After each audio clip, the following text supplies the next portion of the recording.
ನನ್ನ ಪರ್ಸೆಂಟೇಜ್ ಎಲ್ಲದರಲ್ಲೂ ನಾನು 10th ಮತ್ತೆ PUC ಅಲ್ಲಿ ನನಗೆ ಫಸ್ಟ್ ಕ್ಲಾಸ್ ಬಂದಿದೆ. ಮತ್ತೆ ಡಿಗ್ರಿಯಲ್ಲಿ ಮತ್ತೆ ಮಾಸ್ಟರ್ಸ್ ಅಲ್ಲಿ ನಂದು ಡಿಸ್ಟಿಂಕ್ಷನ್.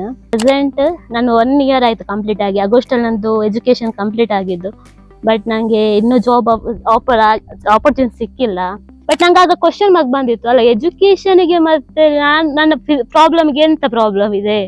ಎಜುಕೇಶನ್ ಅದು ನಂದು ಲ್ಯಾಂಗ್ವೇಜ್ ಇಂದ ಪ್ರಾಬ್ಲಮ್ ಆಗಿದ್ದು. ಸೊ ಹಾಗಾಗಿ ನಂಗೆ ಕಮ್ಮಿ ಮಾರ್ಕ್ಸ್ ಬರ್ತಿದ್ದು ಅದು.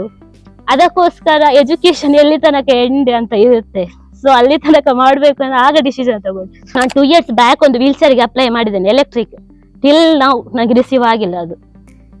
ಬಿಕಾಸ್ ಆ ಒಂದು ರೀಸನಿಗೋಸ್ಕರ ನಂಗೆ ನನ್ನ ಡಿಪಾರ್ಟ್ಮೆಂಟ್ ಅಲ್ಲೇ ಬೇಕು. ಬಿಕಾಸ್ ನನಗಿಂತ ಸಫರ್ ಆಗೋ ಎಷ್ಟೋ ಜನ ಇದ್ದಾರೆ ರಿಯಾಲಿಟಿಯಲ್ಲಿ ನೋಡ್ಬೇಕಾದ್ರೆ, ಅವರಿಗೆ ಹೊರಗಡೆ ಬರುವ ಕೆಪಾಸಿಟಿ ಕೂಡ ಇಲ್ಲ. ಅದರಲ್ಲಿ ಎಜುಕೇಟ್ ಅಂದ್ರೆ ಅದು ನಮಗೆ ಅಂತಾನೆ ಇರೋ ಜಾಬ್ ಅಲ್ಲಿ ಆಪರ್ಚುನಿಟಿ ಇರುವುದು. ಆದ್ರೆ ನನ್ನ ಪ್ರಕಾರ ಅಲ್ಲಿ ಎಜುಕೇಶನ್ ಬ್ಯಾರಿಯರ್ಸ್ ಇರೋ ಕಾರಣದಿಂದ ನಾರ್ಮಲ್ ಆಗಿರೋರಿಗೆ ಕೂಡ ಜಾಬ್ ಸಿಗ್ತಾ ಇದೆ. ಅಂದ್ರೆ ನಂತರ ತುಂಬಾ ಜನ ಸಫರ್ ಆಗೋರು ಇದ್ದಾರೆ, ನನಗಿಂತ ತುಂಬಾ ಲೋ ಅಲ್ಲಿ ಇರುವವರು ಕೂಡ ಇದ್ದಾರೆ. ಅವರಿಗೋಸ್ಕರ ಆದ್ರೂ ಹೆಲ್ಪ್ ಮಾಡಕ್ಕಾದ್ರೂ ನಂಗೆ ಆ ಡಿಪಾರ್ಟ್ಮೆಂಟ್ ಅಲ್ಲಿ ಒಂದು ಜಾಬ್ ಸಿಕ್ಕಿದ್ರೆ ಒಳ್ಳೇದಿತ್ತು ಅಂತ. ನನ್ನ ಹೆಸರು ಭಾಗ್ಯಶ್ರೀ. ಸೊ ನಾನು 10th ಅನ್ನ ಲೋರಟೋ ಸ್ಕೂಲಲ್ಲಿ ಮಾಡಿದ್ದು ಟಿಲ್ 10th. ಆಮೇಲೆ ನನ್ನ ಡಿಗ್ರಿ ಮತ್ತೆ PUC ನಾನು ಶ್ರೀ ವೆಂಕಟರಮಣ ಸ್ವಾಮಿ ಕಾಲೇಜ್ ಬಂಟ್ವಾಳದಲ್ಲಿ ಮಾಡಿದ್ದು. ಮತ್ತೆ ನನ್ನ ಮಾಸ್ಟರ್ಸ್ ನ ಕಂಪ್ಲೀಟ್ ಮಾಡಿದ್ದು GFGC ವಾಮದಪದವಲ್ಲಿ. ಸೊ ನನ್ನ ಪರ್ಸೆಂಟೇಜ್ ಎಲ್ಲದರಲ್ಲೂ ನಾನು 10th ಮತ್ತೆ PUC ಅಲ್ಲಿ ನನಗೆ ಫಸ್ಟ್ ಕ್ಲಾಸ್ ಬಂದಿದೆ. ಮತ್ತೆ ಡಿಗ್ರಿಯಲ್ಲಿ ಮತ್ತೆ ಮಾಸ್ಟರ್ಸ್ ಅಲ್ಲಿ ನಂದು ಡಿಸ್ಟಿಂಕ್ಷನ್. ಸೊ ಈಗ ಎಂತ ಅಂದ್ರೆ ಅಟ್ ಪ್ರೆಸೆಂಟ್ ನಾನು 1 ಇಯರ್ ಆಯ್ತು ಕಂಪ್ಲೀಟ್ ಆಗಿ. ಆಗಸ್ಟ್ ಅಲ್ಲಿ ನಂದು ಎಜುಕೇಶನ್ ಕಂಪ್ಲೀಟ್ ಆಗಿದ್ದು. ಬಟ್ ನಂಗೆ ಇನ್ನೂ ಜಾಬ್ ಆಪರ್ಚುನಿಟಿ ಸಿಕ್ಕಿಲ್ಲ.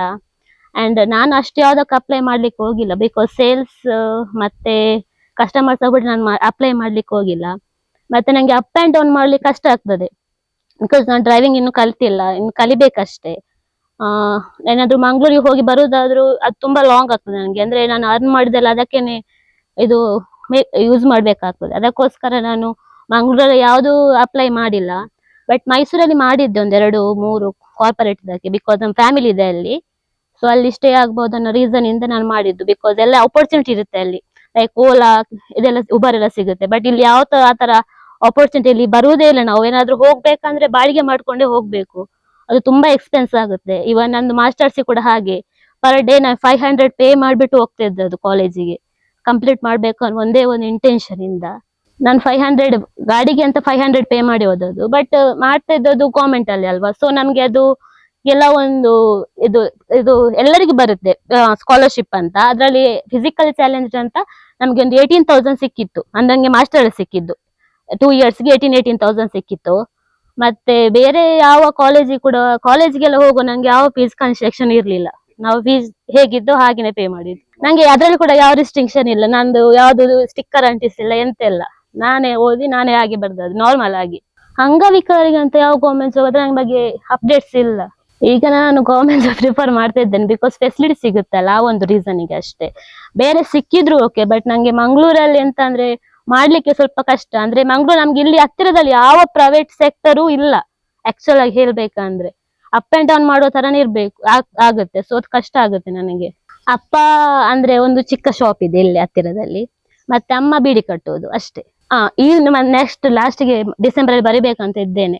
ಅಂದ್ರೆ ಜೂನ್ ಅಲ್ಲಿ ಬರಿಬೇಕಂತ ಇದ್ದೆ, ಅಪ್ಲೈ ಕೂಡ ಮಾಡಿದ್ದೆ. ಬಟ್ ಫೀಸ್ ನಾನು ಪೇ ಮಾಡ್ಲಿ, ಯಾಕಂದ್ರೆ ನಂಗೆ ಏನಾದ್ರೂ ಮೈಸೂರದ ಆಪರ್ಚುನಿಟಿ ಸಿಗುತ್ತೆ ಅಂತ ನಾನು ಮಾಡಿಲ್ಲ, ಕಷ್ಟ ಆಗುತ್ತೆ ಅಂತ. ಸೊ ಈ ಸತಿ ಡಿಸೆಂಬರ್ ಅಲ್ಲಿ ಬರೀತೇನೆ, ನಾನು ಬರೆಯೋ ಪ್ಲಾನ್ ಇದೆ. ನಂದು ಆಕ್ಚುಲ್ ಆಗಿ ಹೇಳ್ಬೇಕಂದ್ರೆ ನಂದು ಇದ್ದದಂದ್ರೆ ಎಜುಕೇಶನ್ ಎಲ್ಲಿ ಟಿಲ್ ಎಂಡ್ ಅಂತ ಇರುತ್ತೆ ನೋಡಿ, ಅಲ್ಲಿ ತನಕ ಮಾಡ್ಬೇಕಂತ. ಒಂದೇ ಒಂದು ರೀಸನ್ ಏನಂದ್ರೆ, ನಾನು ಹೈಸ್ಕೂಲ್ ಅಲ್ಲಿ ಮಾಡ್ತಿರುವಾಗ ನಾನು ಆಕ್ಚುಲ್ ಆಗಿ ನಾನು ಕನ್ನಡ ಮೀಡಿಯಂ ಅಲ್ಲಿ ಕಲ್ತದ್ದು till 7th. After that 8th ನನಗೆ ಇಂಗ್ಲಿಷ್ ಮೀಡಿಯಂಗೆ ಹಾಕಿದ್ರು. ಸೊ ಅದು ನಂಗೆ ತುಂಬಾ ಕಷ್ಟ ಆಗಿತ್ತು ಎಜುಕೇಶನ್ ಅಂದ್ರೆ ಇಂಗ್ಲಿಷ್ ಸ್ವಲ್ಪ ಕಷ್ಟ ಆಗಿತ್ತು, ಪ್ರಾಬ್ಲಮ್ ಆಗಿತ್ತು. ಅದ ಸ್ವಲ್ಪ ಮಾರ್ಕ್ಸ್ ಎಲ್ಲ ಕಮ್ಮಿ ಬರ್ತಾ ಇತ್ತು. ಅವಾಗ ಅಲ್ಲಿ ಹೇಳಿದ್ರು ಅಂದ್ರೆ ಇವಳಿಗೆ ಆಗಲ್ಲ ಅಂತ, ನಾವು ಇದು ಆಗಲ್ಲ ಇವಳಿಗೆ. ಬಟ್ ನಂಗೆ ಆಗ ಕ್ವಶನ್ ಮಾರ್ಕ್ ಬಂದಿತ್ತು, ಅಲ್ಲ ಎಜುಕೇಶನ್ಗೆ ಮತ್ತೆ ನನ್ನ ಪ್ರಾಬ್ಲಮ್ಗೆ ಎಂತ ಪ್ರಾಬ್ಲಮ್ ಇದೆ. ಎಜುಕೇಶನ್ ಅದು ನಂದು ಲ್ಯಾಂಗ್ವೇಜ್ ಇಂದ ಪ್ರಾಬ್ಲಮ್ ಆಗಿದ್ದು. ಸೊ ಹಾಗಾಗಿ ನಂಗೆ ಕಮ್ಮಿ ಮಾರ್ಕ್ಸ್ ಬರ್ತಿದ್ದು ಅದು. ಅದಕ್ಕೋಸ್ಕರ ಎಜುಕೇಶನ್ ಎಲ್ಲಿ ತನಕ ಎಂಡ್ ಅಂತ ಇರುತ್ತೆ, ಸೊ ಅಲ್ಲಿ ತನಕ ಮಾಡ್ಬೇಕು ಅಂತ ಆಗ ಡಿಸಿಷನ್ ತಗೊಂಡು. ಬಟ್ ಈಗ ಪ್ಲಾನ್ ಇದೆ, ಅಂದ್ರೆ ಗೌರ್ಮೆಂಟ್ ಸೆಕ್ಟರ್ ಬೇಕಂತ ಇದ್ದದ್ದು ಆಕ್ಚುಲ್ ಆಗಿ, ಬಿಕಾಸ್ ನಮ್ಮ ಡಿಪಾರ್ಟ್ಮೆಂಟ್ ಅಲ್ಲೇ ಬೇಕು ಅಂತ ಜಾಬ್. ಯಾಕಂದ್ರೆ ತುಂಬಾ ನಂಗೆ ಗೊತ್ತು, ನನಗೇನೆ ಈಗ ನೋಡ್ಬೇಕಾದ್ರೆ ನಾನು 2 years ಬ್ಯಾಕ್ ಒಂದು ವೀಲ್ ಚೇರ್ಗೆ ಅಪ್ಲೈ ಮಾಡಿದ್ದೇನೆ ಎಲೆಕ್ಟ್ರಿಕ್, ಟಿಲ್ ನಾವು ನಂಗೆ ರಿಸೀವ್ ಆಗಿಲ್ಲ ಅದು. ಬಿಕಾಸ್ ಆ ಒಂದು ರೀಸನಿಗೋಸ್ಕರ ನಂಗೆ ನನ್ನ ಡಿಪಾರ್ಟ್ಮೆಂಟ್ ಅಲ್ಲೇ ಬೇಕು. ಬಿಕಾಸ್ ನನಗಿಂತ ಸಫರ್ ಆಗೋ ಎಷ್ಟೋ ಜನ ಇದ್ದಾರೆ ರಿಯಾಲಿಟಿಯಲ್ಲಿ ನೋಡ್ಬೇಕಾದ್ರೆ, ಅವರಿಗೆ ಹೊರಗಡೆ ಬರುವ ಕೆಪಾಸಿಟಿ ಕೂಡ ಇಲ್ಲ.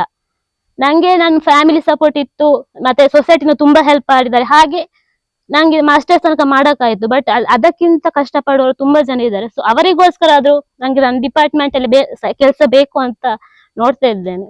ಸರ್ವ ಶಿಕ್ಷಣ ಇಲಾಖೆ ಅಂತ ಬರುತ್ತೆ ಅಲ್ವಾ, ಸೊ ಅದ್ರಲ್ಲಿ ಸಿಕ್ಕಿದ್ರೆ ಒಳ್ಳೇದಿತ್ತು ನನ್ಗೆ. ನೆಕ್ಸ್ಟ್ ಮತ್ತೆ ಬರೆದ್ರು ಎಕ್ಸಾಮ್ ಇನ್ನು ಯಾವ್ದು ಬರೆಯಲ್ಲ, ನಾನು ಬರೆದ್ರೆ UPSC ಗೆ ಪ್ರಿಪೇರ್ ಆಗ್ಬೇಕಂತ ಇದ್ದೇನೆ. ನಾನು ಮಾಸ್ಟರ್ ಮಾಡ್ಲಿಕ್ಕೆ ಮೇನ್ ರೀಸನ್ ಎಂತ ಅಂದ್ರೆ, ನಮ್ಮ ಡಿಪಾರ್ಟ್ಮೆಂಟ್ ಅಂದ್ರೆ ಸರ್ವ ಶಿಕ್ಷಣ ಇಲಾಖೆ ಮತ್ತೆ ಹಿರಿಯ ನಾಗರಿಕ ಇಲಾಖೆ ಅಂತ ಒಂದು ಇದೆ. ಅದರಲ್ಲಿ ಎಜುಕೇಟ್ ಅಂದ್ರೆ ಅದು ನಮ್ಗೆ ಅಂತಾನೆ ಇರೋ ಜಾಬ್ ಅಲ್ಲಿ ಆಪರ್ಚುನಿಟಿ ಇರುವುದು. ಆದ್ರೆ ನನ್ನ ಪ್ರಕಾರ ಅಲ್ಲಿ ಎಜುಕೇಶನ್ ಬ್ಯಾರಿಯರ್ಸ್ ಇರೋ ಕಾರಣದಿಂದ ನಾರ್ಮಲ್ ಆಗಿರೋರಿಗೆ ಕೂಡ ಜಾಬ್ ಸಿಗ್ತಾ ಇದೆ.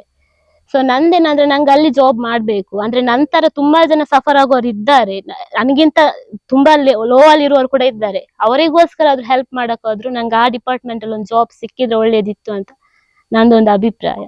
ನಾನು ಮದುವೆ ಆಗಿದ್ದೆ ಹ್ಯಾಂಡಿಕ್ಯಾಪ್ ಅಂತ ನೋಡಿ ಅವರನ್ನು. ಯಾಕಂದ್ರೆ ನಾನು ಹುಟ್ಟುವಾಗ ನಾವು 5 ಜನ ಹೆಣ್ಣು ಮಕ್ಕಳಿದ್ದೇವೆ. ನನ್ನ ಅಪ್ಪ ಕುಡಿಯುತ್ತಾರಂತ ಎಲ್ಲರೂ ಇದು ಮಾಡ್ತಾ ಇದ್ದಾರೆ ಅವರನ್ನು.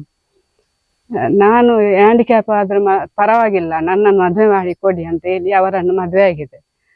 ಮಗು ಕೂಡ ಈಗೇನೆ ಆಯ್ತು. ಹಾಗಾದರೆ ಎಲ್ಲರೂ ಹೇಳ್ತಿದ್ರು, ನೀನು ಅಂತವನನ್ನು ಯಾಕೆ ಮದುವೆ ಆಗಿದ್ದೀಯಾ, ಯಾಕೆ ಮದುವೆ ಆಗಿದ್ದೀಯಾ. ನನಗೆ ಒಂದು ಅಂಗವಿಕಲ ನೋಡುವಾಗನೇ ಬೇಸರ ಆಗುತ್ತಾ ಇರ್ತಿತ್ತು ಮೊದಲು. ಅದಕ್ಕೆ ನಾನು ಅಂತವರನ್ನೇ ಮದುವೆ ಆಗಿದೆ. ಸರಿ ಇದ್ದವರು ನಾಳಿಗಿದ್ದರೆ ಕೂಡ ನಮ್ಮ ತಲೆಯಲ್ಲಿ ಇದ್ದರೆ ಅದು ಆಗಿನ ಆಗ್ತದಲ್ಲ. ಈಗಿನ ಪರಿಸ್ಥಿತಿಯಲ್ಲಿ ನೋಡುವಾಗ ನಾನು ಅಂತವ್ರನ್ನ ಆಗಿದ್ರು ಏನು ಪರವಾಗಿಲ್ಲ ಅಂತ ಆಗ್ತದೆ. ಆದ್ರೆ ನನ್ನ ಮಗುವಿನ ಭವಿಷ್ಯ ನೋಡುವಾಗ ಸ್ವಲ್ಪ ಬೇಸರ ಆಯಿತು.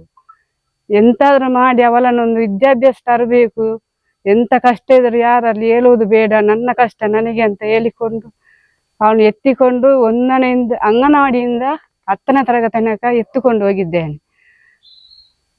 ಎಂತ ಕಷ್ಟ ಬಂದ್ರು ನಾನು ಯಾರಲ್ಲಿ ಹೇಳಿಲ್ಲ, ನನ್ನ ಫ್ಯಾಮಿಲಿ ಗಂಡನ ಫ್ಯಾಮಿಲಿ ಮಾತ್ರ ಇದ್ದದ್ದು.